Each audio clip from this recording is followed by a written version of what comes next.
going to dive into this lesson of teaching the fix before the feel, why solving problems matters more than naming emotions for young children. Let's go on ahead and dive into it. Here we go. So, these are the contents of what we're going to talk about today.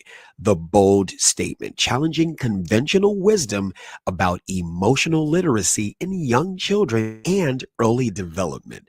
Number two, the developmental science, understanding cognitive development theories from Piaget, Vygotsky, and modern research. Three, practical applications, evidence based strategies for parents and educators to help support healthy child development. And four, the action framework, reframing behavior management and teaching children effective problem solving skills. Let's go. Here we go. Your child doesn't need to name every feeling to become emotionally healthy. What they really need to is to learn how to solve problems. How to solve problems. Alfred Adler said something. He said, nobody's lifestyle is really normal. What you'll learn is normal is a social construct, right? A person's lifestyle simply is what it is until it's presented with a set of problems. And that, the ability to be able to solve it or not solve it, is where you'll see the skill deficiencies show up. And this foundational insight challenges today's parenting culture that prioritizes emotional labeling over practical problem solving skills. Instead of just asking children to identify feelings they may not really even understand, we can teach them how to think, act, and solve problems effectively. Here we go. So let's look at one of my favorite child development researchers, theorist, Jean Piaget, in his sensory motor stage, right? It's the cognitive development theory. The first stage is sensory motor. You have four stages: sensory motor, pre-operational, concrete operational, and operational. So we're going to talk about the sensory motor stage. That's at birth to 2 years of age. Babies learn through sensory experiences. Now, we're not talking about sense in terms of feelings, like the naming of feelings. We're talking about senses in terms of sight, taste, touch, hearing, and smelling. Sight, taste, touch, hearing, and smelling. Those sensory experiences and motor actions. That's why it's called sensory motor, not complex emotional reflection or abstract thinking. They haven't gotten there yet, right? Discomfort, not emotions. Children feel hunger, cold, wet conditions and respond with crying, wriggling, reaching, not sadness or anxiety. And this is important because when parents interpret or they think, and it's not their fault, it's what you've been taught. It's not your fault, it's what you were taught. And when they project what they think their child is feeling versus the reactions because of what they sense, we tend to have issues, right? This is cause and effect learning. Early responses are about problem solving basic needs, not emotional literacy or feelings identification. In looking at object permanence as a foundation, there are key developmental milestones, and this is a key developmental milestone that involves understanding that objects exist even when unseen. And this is important that we help them see that this is why you can play peekaboo with your child. And when you close your eyes or shield your eyes, so to speak, they tend to think that your eyes are gone. And that's why when you remove your hands from your face and then they see your eyes, they're super excited and they laugh because they have not yet gotten to the point where they cognitively understand. That's why his theory is called cognitive development. They don't cognitively understand that, well, your eyes are still there. You just shielded them by using your fingers or your hands or maybe a blindfold of sorts, right? So, understanding where they are and why they do what they do really matters. Let's dive into it. So, in common parenting culture, here you have a common response pattern. When children cry, adults ask, "How does that make you feel?" instead of identifying actual problems, right? The real issue: 2-year-olds lack vocabulary and may not need emotional processing. They need problem resolution. How do we solve this problem? there's a better approach that is needed. Let's focus on what happened and what can we do rather than emotional identification first. Now let's look at that statement again. Focused on Let's focus on what happened and what can we do to solve the problem rather than emotional identification first. Does it seem to be that in your brain, if you put emotional identification first, doesn't that interrupt a cycle that may not be needed? Sound off in the comments. I'll let you answer that. Let's look at emotional shortcuts. Adults default to feelings questions when they don't know how to teach thinking or problem solving skills. This is very important. Now, don't shame yourself. It's not your fault. It's what you've been taught, and that's why you're trying to learn. And that's what we're here to do, is to teach you what you may not have been taught. So let's look at what the developmental science actually says. Here in the upper left-hand corner, you see Piaget's cognitive development theory. We talked about the four stages: sensory motor, pre-operational, concrete operational, and formal operational. So sensory motor is from age range 0 to 2 years of age. And what happens at that stage is coordination of senses with motor responses, sensory curiosity about the world, language used for demands and cataloging, right? Object permanence is developed. It becomes something, not something that they already have.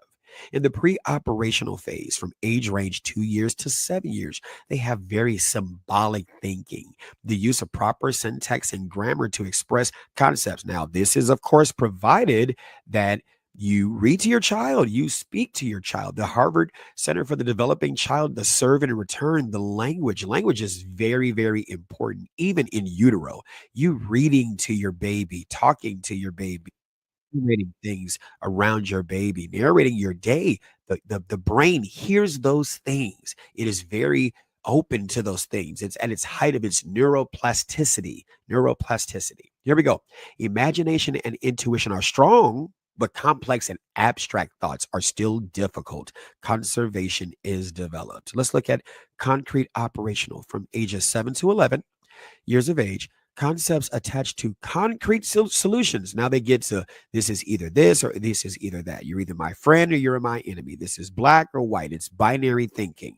Time, space, and quantity are understood and can be applied, but not as independent concepts. You know how we say multiple things can be true at the same time? Well, they haven't gotten there yet. It's coming. That's abstract thinking, right? And so we get to formal operational, 11 years of age and older.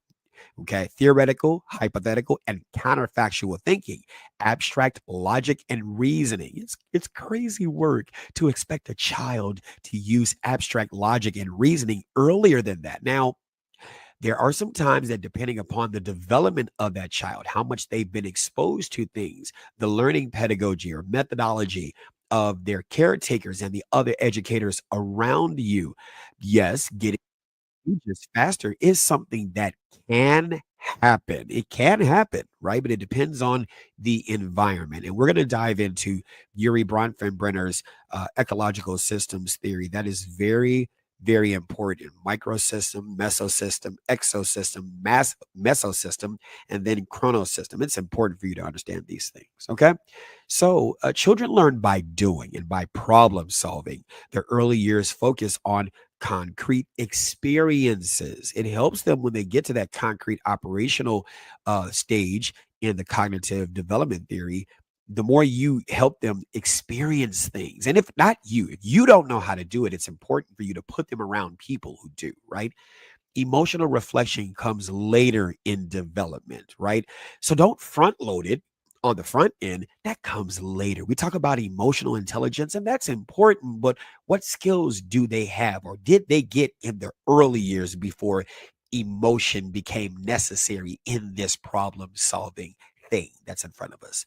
Let's look at our friend Lev Vygotsky, guided learning, growth through guided participation, not emotional processing. Lev Vygotsky, a psychologist, died too early, if that's a thing, right? But he talked about the zone of proximal development, zone of proximal development. That's a space where, you can't do it yet, but you can do it with a more knowledgeable other, MKO, more knowledgeable other, somebody who is more knowledgeable than the child or the person needing help to help you where you are and helping you with understanding how you learn.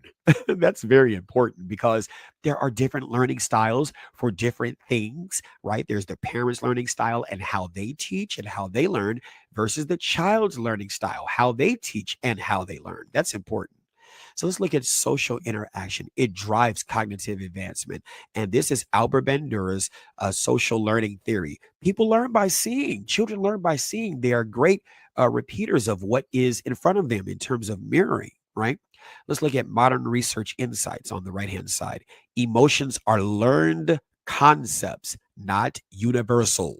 Learned concepts under the theory of constructed emotion by Dr. Lisa Feldman Barrett. You heard me talk about this before. Emotions are learned concepts, not universal. Well being tied to competence and autonomy. Competence and autonomy that's doing for yourself, right? Self determination, more important than emotional labeling. Here we go. So acting out is problem solving. Oh my God, how many of you all your children just act out, act out, act out, right? So let's talk about a developmental truth. Children don't start with abstract thinking. We just learned this. They learn through trial and error behavior. The prefrontal cortex, that's the part of your brain that controls, managing impulse control, it's still developing. So they literally lack the brain wiring to pause and process feelings before acting. So why are you having them name something that it takes time for them to process? Let's teach them how to solve problems, right? Looking at behavior as communication. Pushing means waiting a turn. Screaming indicates overwhelm. Running tests safety boundaries. They're not being bad. They're being developmentally accurate. This is developmentally appropriate behaviors, right? So let's look at manners as an upgrade. Manners are trained expressions that help kids navigate frustration, request turns, and get help without melting down. These are socialized problem solving skills, right?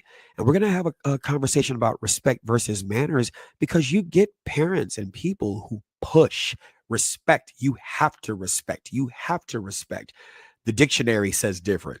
Isn't that something that the dictionary says different? Oh, we got to get to that. I hope you are enjoying this. Let's go. Here we go.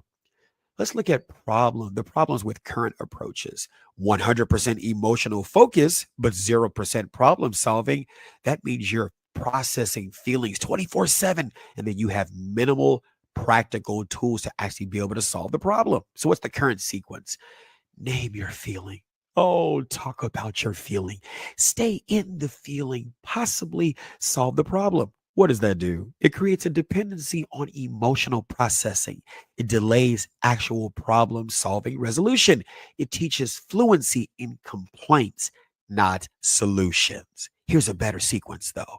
Identify the problem, try a strategy, reflect on the outcome, discuss feelings if it's even needed. What does that do? It builds competence and confidence. It develops practical problem solving skills and it creates emotional sovereignty, not dependence. Looking at the end goal, children who know how to think, act, and adjust without defaulting to emotional overwhelm, right? They get emotional intelligence with agency.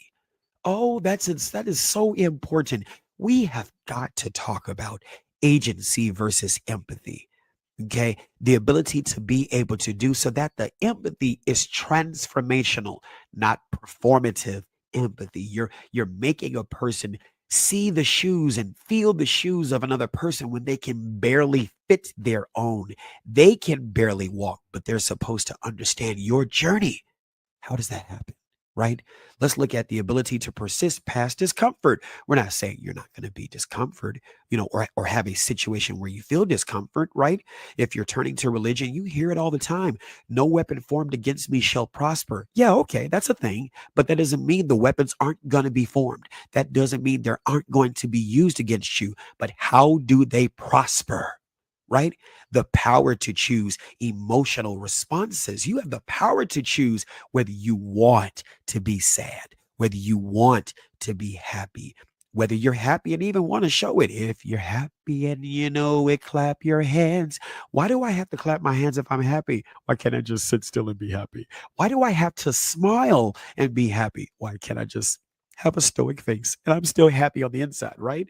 That is a thing. Here we go. Dive into it. Here we go. Let's dive into it. Here we go. So let's get to some practical implementation steps, right? Let's look at solve first, reflect later. Ask what happened? What do you need? How can we fix this? Let feeling follow fixing. Let feeling follow fixing. I encourage you not to force feelings. You may say, well, how do you feel? But why? Why? Is this even necessary? I encourage you to say, you didn't like that, huh? Allow space for exploration without making emotional labeling mandatory.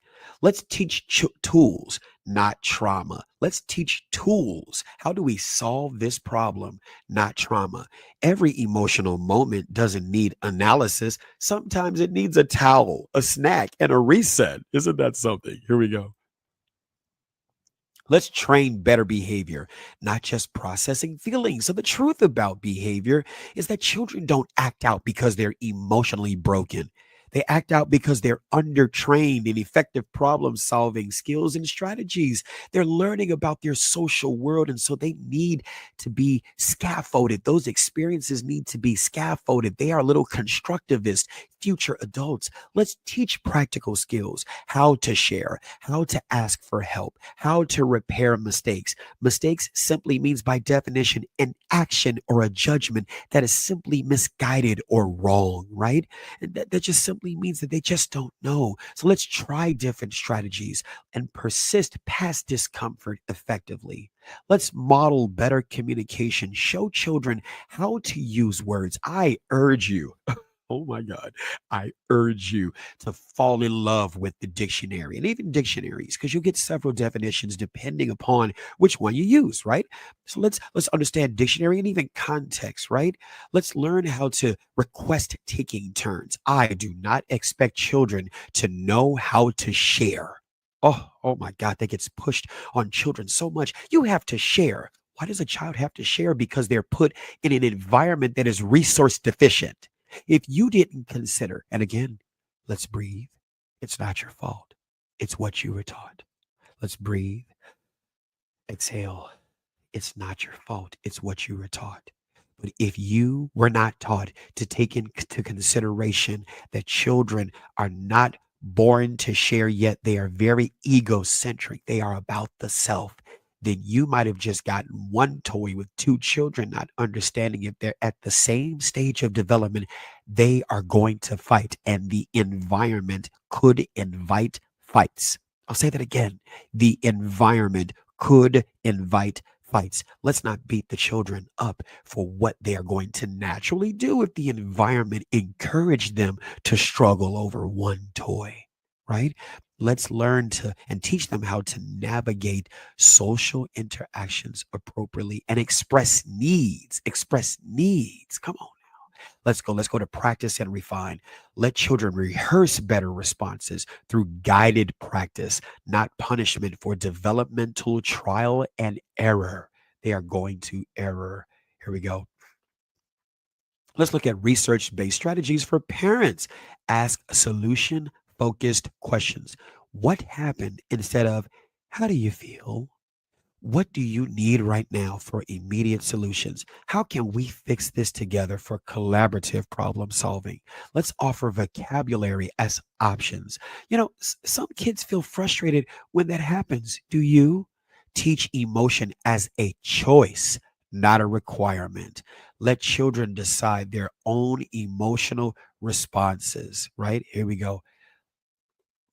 So let's look at the skills. I always like it when it transitions to that. That and the origami slide transition. It's awesome. Here we go. Skills versus feelings approach. Let's look at some developmental outcomes comparisons. So when you're talking about problem solving, emotional regulation, social skills, academic performance, resilience, independence, and confidence, you see there's high bars on a skills first approach versus a feelings first approach, right? Problem solving ranges high. Emotional regulation, yes, you need the feelings, okay? But you see skills and feelings are not too far apart, right? If you look at social skills, you better have those skills. You bet we're not eliminating feelings, but we want to put skills first, right?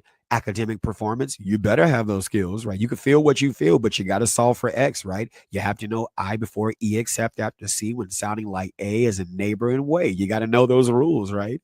Here we go. Let's look at resilience. Oh, we talk about resilience. Oh, here we go. How do you know how much you can handle unless you're given something to hold? Let's say that again. Oh, come on with me. How do you know how much you can handle until you're given something to hold? That is extremely important. Let's look at independence. Look at how high skills first approach is. Come on now. And let's look at confidence. You see it, right? Skills first benefits. Children develop stronger problem solving abilities, independence, and practical life skills for long term success when you do skills first. But we want to look at a balanced approach. Skills provide the foundations. Emotions can be explored when children are developmentally ready. And I tried to combine ready and curious and said readiest. That is awesome. I love when I'm doing it live, right? And these things are teachable moment. Don't make that a word, readiest. Ready and curious. Here we go. You better have fun when you learn this stuff. Here we go. The Oscar worthy child development. Here we go. Children are natural actors. They are not broken or failing. They're rehearsing life scenes with limited direction, fresh scripts, and an audience expecting Broadway results with preschool tools. Come on now.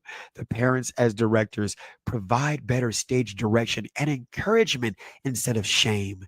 The definition of shame is a painful feeling of humiliation or distress caused by the consciousness of wrong or foolish behavior. So if we back that up, wrong or foolish behavior, foolish just simply means unwise. Look it up in the dictionary. So if a child is unwise or are doing things that are wrong, why would we flood their consciousness with the humiliation or distress that is a painful feeling? You see how I reversed that definition? Why would we do that? Let's try that scene again with softer hands, or say your line with calm words this time. It is amazing when we take a breath, we breathe, and we slow it down. We slow it down and say it with calm words. Oh, it is so wonderful, right? Behavior as performance. Every tantrum, scream, overreaction is a test run asking, does this work? They deserve Academy Awards for trying, not punishment for not knowing the script yet. Oh, how do you feel about this so far? Is this reaching the inner child within you? Let's talk about it. All right, let's continue. Here we go. Practical tools for everyday situations. When children hit or push, right? Instead of saying, why did you do that? Try, when you're mad, use your words like this. Or when you want a toy, just say, can I have a turn next? I love it with these children. So when I have to deal with the children who are struggling with the toys that they are using, it's my turn. It's my turn. I said, you know what? Right now we have one box. Okay. But you can have a turn if you learn manners. So let's talk about it, right? Like manners, what is that? It's a way you behave, a way in which one behaves. So if you'd like to have a turn, say, hey, Charles, can I have a turn with the box? Right. And I even like encouraging them.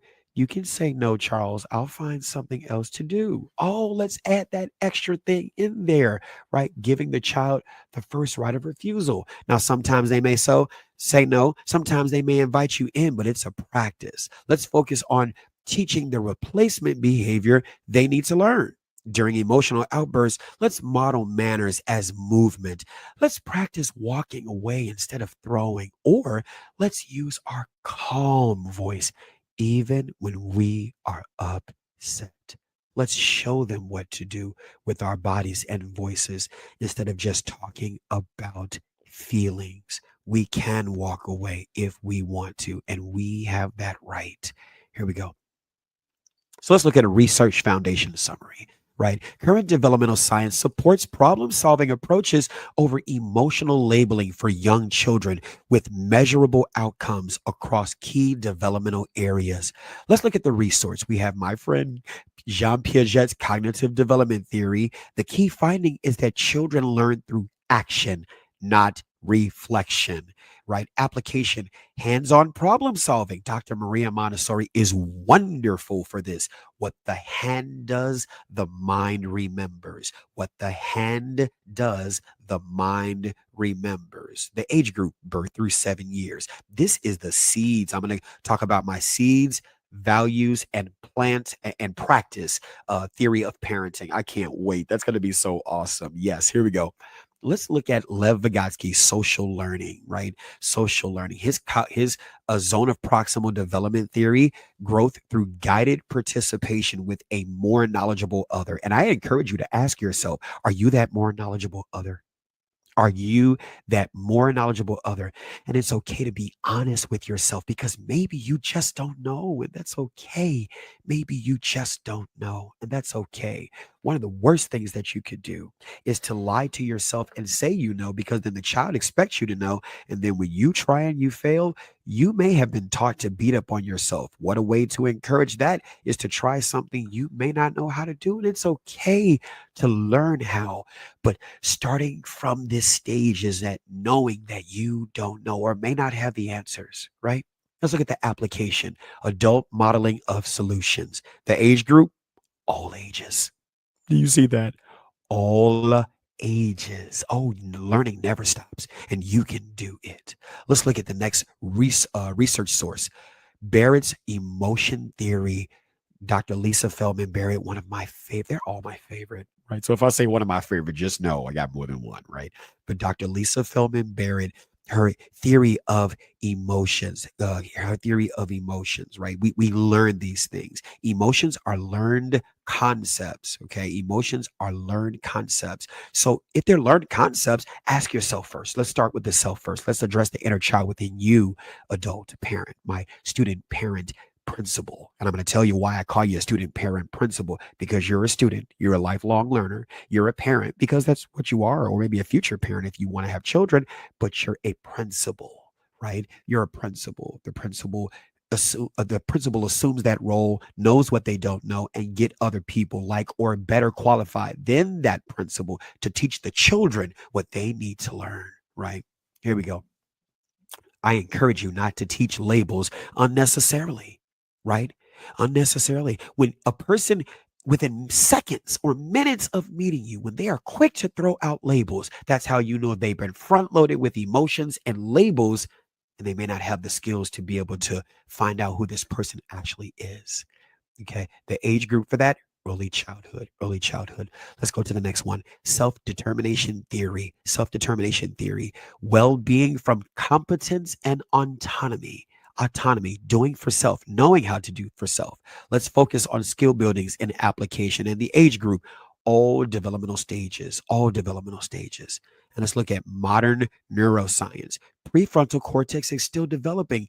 That prefrontal cortex, if you just fast track to the age group, it's from birth to 25 years. Your prefrontal cortex doesn't really get fully developed until you're at age 25, or for some cases, even beyond that. So, in application, we are going to expect trial and error behavior. I think it is crazy work to expect a child to, we pray to God for those people who are religious. We pray to God for God to grant us grace. We got sayings. Oh, be patient. God isn't finished with me yet. We pray for grace and we ask for God to give us way more grace in trial and error behavior than we give children. Oh, come on. Even in going in the Bible, when the ministers were turning the children away, and that seems to be a habit in the Bible, Jesus said, suffer the little children to come unto me, for theirs is the kingdom. Jesus took in the children. And I'm not saying if you believe in God, you don't have to, right? Yeah, I have my own thoughts about religion, but I'm just using that as a reference, right? When other people are turning away children, Bring the children here. I have the capacity for them. I have the patience for them, for I understand their development. Psychologist Carl Menninger said, "What is done to children, they will do to society." The African proverb says, "A child not embraced by the village will burn it, feel its warmth." We got to take that into consideration. So let's look at implementation framework for educators. Classroom application principles transform educational environments to prioritize problem solving skills for development over emotional processing, creating competent and confident learners who can navigate challenges effectively. When we look at behavior management, let's ask, what happened and what can we do? Let's teach replacement behaviors for common problems, right? What do we say about Alfred Adler? Nobody's lifestyle is normal. The lifestyle is what it is until problems present themselves. And then that's when the deficits show up. If we look at the etymology of the word problem, it originally is a thing put forward for consideration. So when this thing is put forward before you for consideration, what skills do you have to solve the problem? How do we move you from choice making to decision making? Oh, that's another one we're going to dive into because there's a difference between choice and decisions. Let's practice solutions through role playing and modeling. Let's look at social skills development. Show children how to request, share, and cooperate. Model appropriate responses to frustration. Create opportunities for guided problem solving practice. Let's look at practical tools. Provide concrete strategies children can use immediately. Why do you want to give them stuff? They're always going to, well, they'll get it later on in life. Yeah, that's a thing. But what can they do now? What are some concrete strategies children can use immediately? Consistent practice. One of the things that I hear parents say over and over again, "Don't make me repeat myself." Well, you don't understand the brain. The brain is a wonderful creation, but it is still very much the slave of repetition, repetition, repetition, repetition. Reinforce. What word did I just say? I bet you can recall it. Why? Because you heard it. It's like, this is the song that doesn't end. And it goes on, my friend. Some people started singing it not knowing what it was. And they'll continue singing it forever just because. My 80s babies, you know what that is. That's the ending theme song to Lamb Chop's Play Along. And it just kept, you just kept, this is the song that doesn't end. Yes, it goes on, my friend. Some people started singing it not knowing what it was, and they'll continue singing it forever just because this is the, and you just kept going. Reinforce problem solving approaches across all interactions and celebrate solutions. Acknowledge successful problem solving over emotional expression. Here we go. So let's look at developmental outcomes over time.